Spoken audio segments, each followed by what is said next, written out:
play an old friend of the two main sisters, the Taylor and Maddie, and I play a character called Lil, who has kind of cajoled them on holiday in order to cheer them up after some man trouble. I'm kind of there to provide a bit of advice or a shoulder to cry on, or even just a very big alcoholic cocktail, or a song and a dance as is necessary. So yeah. Of course, there's so many iconic songs in this. Are there any that you're a particular fan of, and why do you think this particular era of music remains so beloved? I love Girls Just Want to Have Fun, and I saw it on the list of songs that everyone was going to sing, and I was really pleased when I got to sing a good big chunk of that.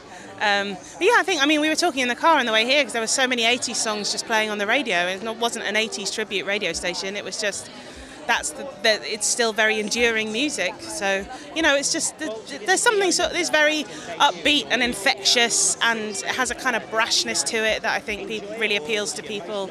So I think, you know, especially when people are feeling a bit down or a bit in difficult times, that's the sort of music people want, really. Something that's just going to lift them up and go, oh, sod it, let's have a dance. Do you have a personal anthem? Is there a particular song you reach for every time you need to cheer yourself up a little bit? Oh, I do like "Wanna Be Starting Something" by Michael Jackson. But I was quite obsessed with Michael Jackson as a teenager, so most of his stuff kind of gets me going. Maybe the odd bit of Beyonce. I don't know which bit of Beyonce is odd, but you know, I'm sure it's very uplifting, whichever part it is. What's coming up for you the rest of the year? Where are we going to see and hear you next? I've got a book coming out on the 31st of July called Brenda Monk is Funny, which is a novel about a woman who becomes a stand-up comedian. So I'm really pleased with that. I'm very excited about it. And then I start filming a show called Map and Lucia, which is a BBC One comedy drama that's been adapted by Steve Pemberton from The League of Gentlemen, and it's going to be a real treat. I can't wait for people to see it. Yeah, I mean, Anna Chancellor and Miranda Richardson play the leads, and then Steve Pemberton's in it, and Mark Gatiss, and all these great people. And just watching Anna Chancellor and Miranda Richardson work is just a real education. I mean, even at the table read, I felt like I was at a kind of high-end West End theatre performance. I was just sitting back and watching. I practically forgot to say my lines. So the chemistry between the two of them is going to be brilliant.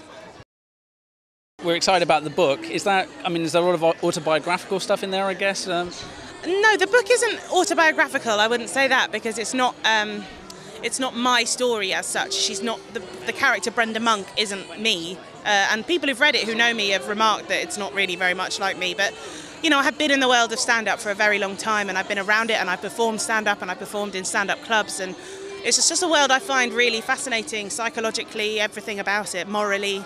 So it's something I've been really wanting to write about for a long time. So yeah, it's good. I think obviously in recent years there's been a lot of debate about the extent to which the stand-up circuit is kind of seen as a male preserve, and often the comedy panel shows on TV seem to reflect that kind of division. I mean, how do you feel about that?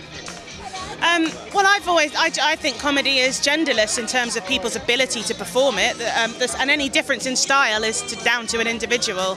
So I think there's just so many brilliant female stand-up comedians working at the moment. You know, Sarah Pascoe, Aisling Bea, Josie Long.